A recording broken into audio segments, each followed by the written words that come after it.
Good morning. So today is Sunday the 4th of June and it's a week into my Baywatch challenge. Now, I was laughing to myself yesterday because I thought if I put on one of those red Baywatch swimsuits in my current state, I would probably look like a wrestler.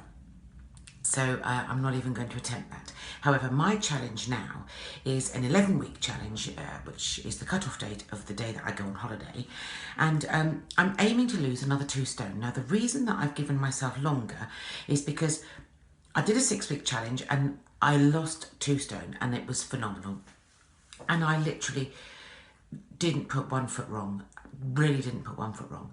So I'm not saying that I'm going to put a foot wrong in the next 11 weeks, but I do know that your body catches up with you, it realises what you're doing, and it starts to slow down the weight loss, which is completely normal. It's happened with every other diet that I've ever done. So that's what I'm anticipating. Now, I did see Tracy yesterday socially, and she did discuss the fact that she was very worried about me, and she thought that I would lose my momentum.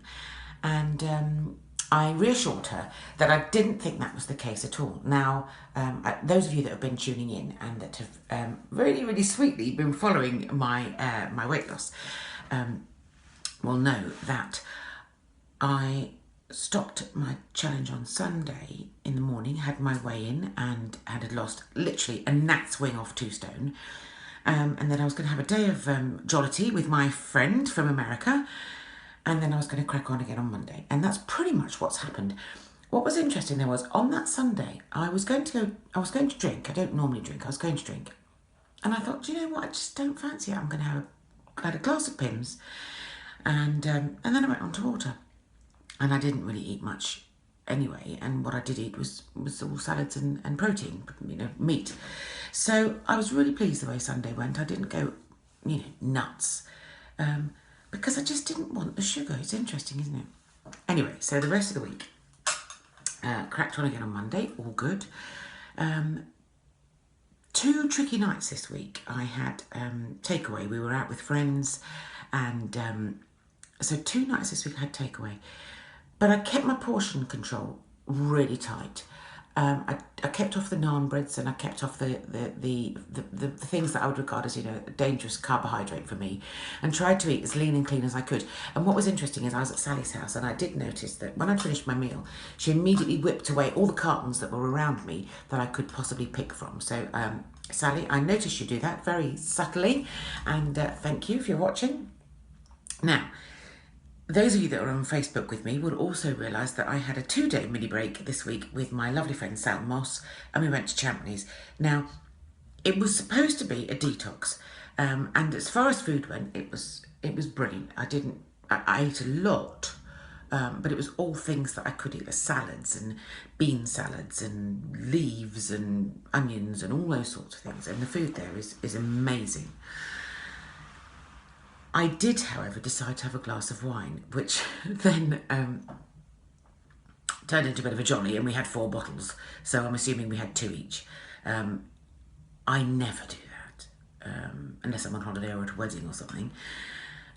But what was interesting is that 2 things happened. A, I slipped into a coma, apparently. I don't remember. Sally said that when I got back to them, I just literally out like a light. But secondly, when I woke up on Friday morning, I actually felt okay. Now, one of the reasons I don't drink is because I feel so bloody horrible. Especially if I have wine, it just gives me the most awful hangover. So I had the tiniest whisper of a headache. So I took a Nurofen in the morning and normal service resumed. Now, I think that was because, certainly for the 6 weeks leading up to it, my body has become a better machine. I think it's better able. I've obviously detoxed my liver, detoxed my kidneys. I've got a better system running underneath the surface here than I had 6 weeks ago. So it was better able to cope with that sudden influx of rosé wine. So by about 8:30 on Friday morning, I was absolutely top form again. So we had a brilliant day at Champneys. I stuck to things that I was familiar with that I could have. So I knew I could have scrambled eggs, I knew I could have some avocado, and I had some smoked salmon with breakfast. I had one of their green mueslis, which was very nice, but green, and actually eating green milk, you know, was very odd, but well, very tasty, very nice. One thing I did have on Friday morning was half a bagel. Now, it didn't seem to have any effect on me, as in I didn't feel tired, I didn't feel lethargic. And I think possibly, I mean, I won't do it again, not in a hurry, but I think possibly that's going back to that sort of like, you know, the machine underneath is dealing with it better. So it shows to me that occasionally I can have these things, and the results, the effects that I normally have from bread and yeast products and sugary products is lessened, because, as I said, if I'm doing 95% good to my body, the occasional 5% that I do that's not good, which for me is a carbohydrate, bread, starch, that sort of thing, it gets dealt with better. It's effectively sort of like in the system and through the system much faster than it would have been before, when it was all a bit lethargic and just used to having crap the whole time. So I'm really pleased with that.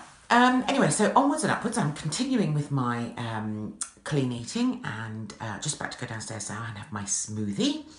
And weigh-in this week is on Tuesday at Tracy's. So on Tuesday, we're going to be doing a quick roundup of what I'm doing now, how I'm going to move forward,